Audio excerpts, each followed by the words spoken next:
Welcome to Planet Africa Television. I am Patricia Baby Mawa. The Black Business and Professional Association, BBPA, and Planet Africa are partnering to bring you a series called The Visionaries. On today's edition, we bring you world-acclaimed players in the pharmaceutical industry, Drs. Issa and Amina Odidi.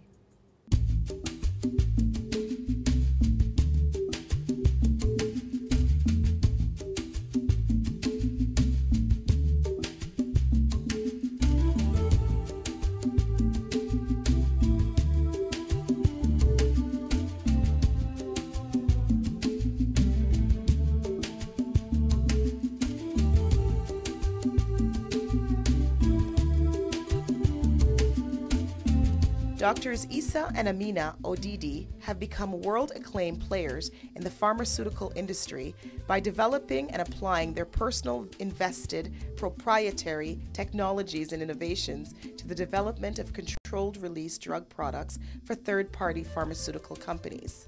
Together, they founded Intellipharmaceutics International Incorporated, a successful, innovative specialty pharmaceutical company headquartered in Canada. Basically, Intellipharmaceutics is a pharmaceutical company involved with the research, development, manufacture, and sales of pharmaceutical products. These are very special, novel products. They involve products that are taken more than once a day and making them into a once-a-day product. If a medicine, usually they say, okay, take one 3 times a day or take one 4 times a day. That means the medicine, the way it is made, is short-acting.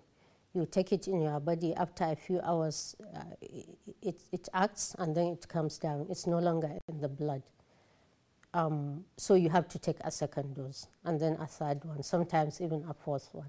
So what we do is we'll take that formulation and make it, put things in it, technology, add this and that, X, Y, and Z, and make it such that you can take it once a day, so it stays longer in your body. Intell Pharmaceutics has had a number of great successes. First, just to set up a small business and make it run with really just literally 2 proprietors was a great achievement for the Odidis. Subsequently, we have moved premises twice, each time or doubling or tripling the size of the premises and the number of staff.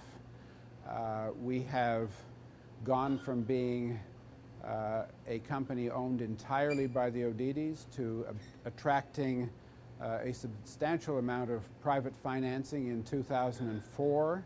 Drs. Issa and Amina Odidi are outstanding individuals as it relates to entrepreneurship and economic empowerment. They have made giant steps in the area of entrepreneurship to build a huge organization that has really made our community proud and has really made them proud. In 2009, we were able to merge with a Canadian company and establish listings on the NASDAQ stock exchange in the United States and on the TSX in Canada, which is an amazing achievement for a company such as this one. On NASDAQ is where you find individuals who are world-class achievers, individuals who are doers, and individuals who are driven by entrepreneurship and are driven by success. So to have the Odidis classified in this category of achievers is very outstanding. I think the company is doing very well. It's positioned to make a lot of good returns for shareholders in the very near future. Companies like this, they have a gestation period. We have 3 products with the FDA awaiting approval. This product addresses a market of about $6 billion for the innovator product. So we think exciting times are very, very close by. We expect to start making sales sometimes in 2012. And now we run in the millions, and so that's exciting for us. In a matter of years, with not divulging anything, but with the key products that we already have in our pipeline, some of them that have gone to advanced stages with regulatory affairs, I think the company is going to go places. It will be certainly one of the biggest, I'm looking at it positively, one of the biggest pharmaceutical company that will come up in this country.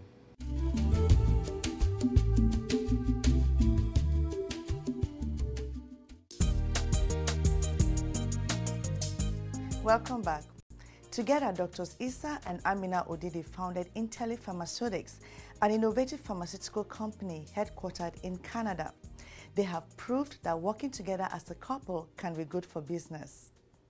Being in the same area actually is complementary in the sense that I can start something and he can finish it and vice versa. So we juggle the career and home.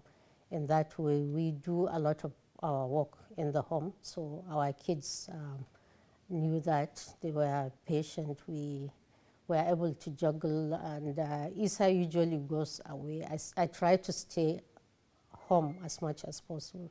People tend to want to think that it might be boring because you're together all the time, at work and at home. But I think it's exciting and inspiring in the sense that you have somebody dependable that thinks the way you think most of the time, that does the sort of thing you do, so you can easily complement one another in terms of the outcome of the work you're trying to do. You know that especially since I travel, if I will leave like I typically do, there's somebody there who can actually do, what I'm supposed to be doing. Coming back home, again, the same thing. Somebody who is understanding, a good mother, despite the high education and the rest. Somebody who is compassionate, who is friendly, is being a friend, a sister, to me as well as just being a spouse. When I think of Mrs. Odidi, I think of balance. I think of the epitome of womanhood.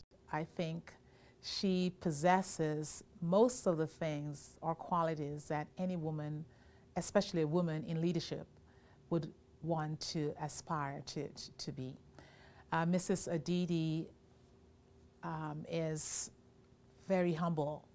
She is beautiful. She is intelligent. And she carries that air about her that lets us know that, as women, as a Black Afro woman, we can achieve almost anything that we need to. There's always those challenges, and as a person of color and a woman, so that's true. You always have to work extra hard to be believed. I think I'm fortunate in the sense that we own our company, although I've worked elsewhere before, but you have more room to do what you need. But in the industry, yes, there's a lot of challenges. If people see you, they don't really believe you until they see what you can do.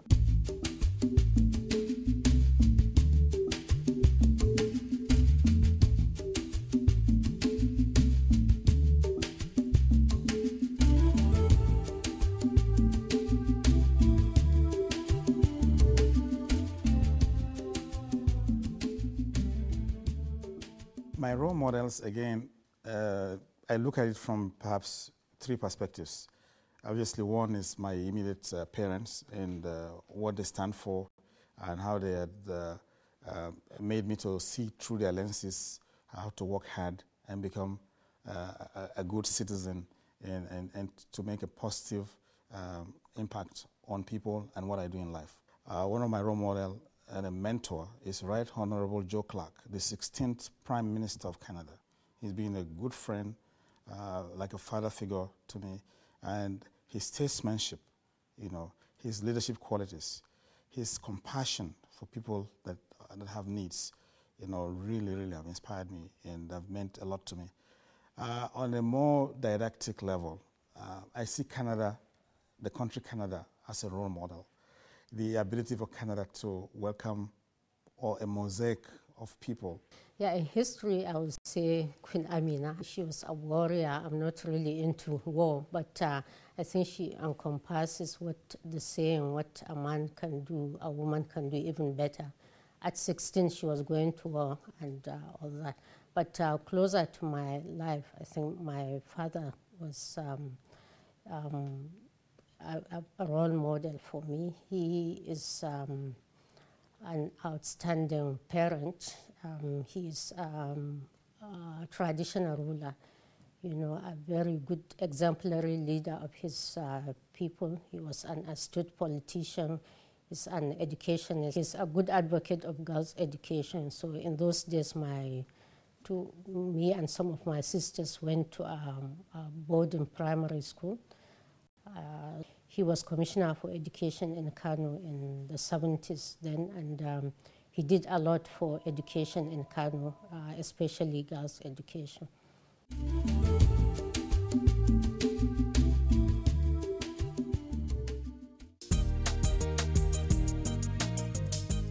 You're watching Planet Africa Television. Dr. Issa Odidi believes that the diaspora should be involved in the political and economic advancement of Africa. This conviction made him run for president in his home country, Nigeria, in 2007. I think I achieved a lot by making the move to contest elections in Nigeria. One of the first things I did, which was a challenge I faced and overcame, was that I was told I couldn't contest because I held dual citizenship. I was a citizen of Canada and a citizen of Nigeria. I was not supposed to contest elections, so I was banned from contesting. I took the case to court, to the highest court in the land in Nigeria, and I won the case. And therefore, as a result, there was a landmark decision that was made that anybody who is a Nigerian citizen by birth can contest elections in Nigeria and hold office, even if he's a citizen for another country. So that was one victory. Following from that, I then went again to court to challenge the position that Nigerians abroad cannot vote in elections. I wondered why that would be the case. Again, I prevailed in court, and the court said that Nigerians abroad can vote. So those are two victories which I think will have far-reaching decision for politics in Nigeria.